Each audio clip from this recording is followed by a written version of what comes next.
Hello dear student, welcome to R K Patel YouTube channel. Are K Patel YouTube channel में आपका स्वागत है।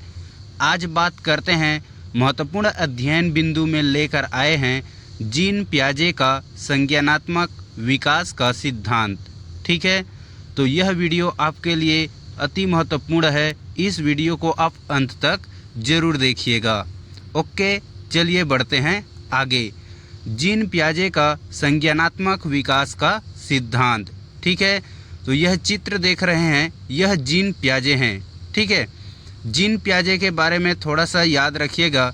Gene पियाजे Switzerland के प्रसिद्ध मनोवैज्ञानिक हैं। ठीक है, कौन देश के हैं? स्विट्ज़रलैंड के। ठीक है, इन्होंने ही संज्ञानात्मक विकास का सिद्धांत को प्रतिपादित किया था, है ना। तो संज्ञानात्मक विकास का सिद्धांत जो है जीन पियाजे ने प्रतिपादित किया था। ठीक है, विकासात्मक मनोविज्ञान का जनक कहा जाता है किसको जी? जीन पियाजे को। ठीक है, याद रखिएगा, इनका कहना है गर्भावस्था से वृद्धावस्था तक का अध्ययन जो है जीन पियाजे का संज्ञानात्मक विकास का सिद्धांत कहलाता है ना।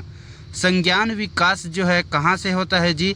शैशवावस्था से प्रारंभ होकर जीवन पर्यंत, उसे हम लोग संज्ञान विकास कहते हैं। ठीक है, आगे बात करते हैं जीन पियाजे की संज्ञानात्मक विकास के विशेष पहलू। ठीक है, मतलब सिद्धांत की अवस्थाएं। ठीक है, पहला है संवेदी पेशीय अवस्था या इंद्रिय जनित अवस्था, 0 से 2 वर्ष।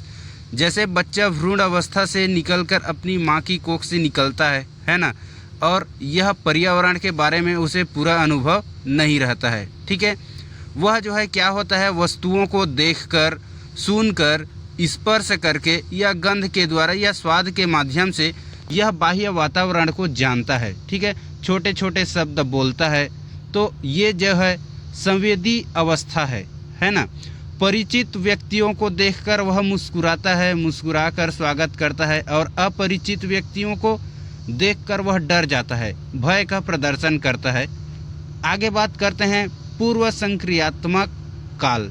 ठीक है, यह अवस्था 2 वर्ष से 7 वर्ष तक। जैसे छोटे बच्चे का खिलौना खेलना, यह 2 वर्ष से 7 वर्ष बच्चे अपने खिलौने के लिए जिद करना या रटन करना या अपने खिलौने को किसी को न देना, ये जो है पूर्ण संक्रियात्मक अवस्था में आता है ना।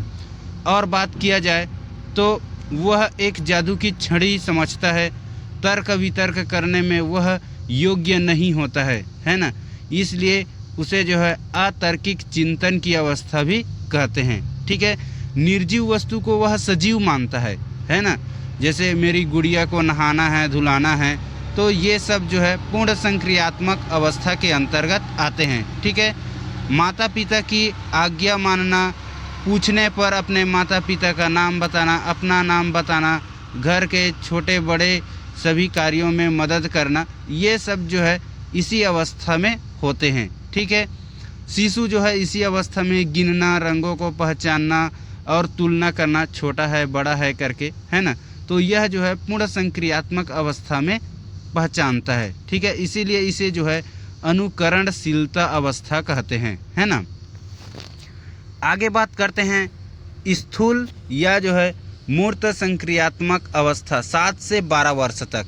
इसमें बच्चे जो है वह अपने सामने उपस्थित 2 वस्तुओं के बीच तुलना करना, अंतर करना, समानता करना, असमानता करना, बतलाना, सही गलत, उचित अनुचित, सभी का ज्ञान विविध प्रकार से कर लेता है, सीख जाता है ना। इसीलिए इस अवस्था को जो है मूर्त चिंतन अवस्था कहते हैं।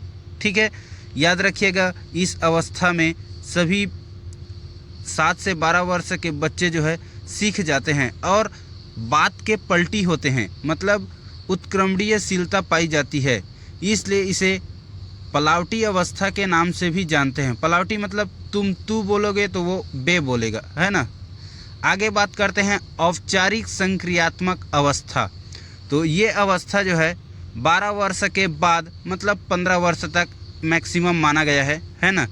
परिकल्पनात्मक चिंतन करना, पूर्ण विकास हो जाना, तार्किक चिंतन करना और अमूर्त चिंतन करने योग्य, अर्थात अपने घर द्वार सभी के बारे में जानना, और दूसरे लिंग के प्रति स्नेह होना, ये सब जो है औपचारिक संक्रियात्मक अवस्था है। इस अवस्था में बच्चे जो है क्या होते हैं, किनका नमस्कार करना है, किनका नहीं करना है, वो सब जान लेते हैं, है ना। वीडियो कैसा लगा आप हमें कमेंट में बताइएगा। वीडियो अच्छा लगा हो तो लाइक कीजिएगा, चैनल को सब्सक्राइब कीजिएगा। Okay, are K Patel YouTube channel द्वारा प्रस्तुत। ओके, थैंक यू, जय हिंद।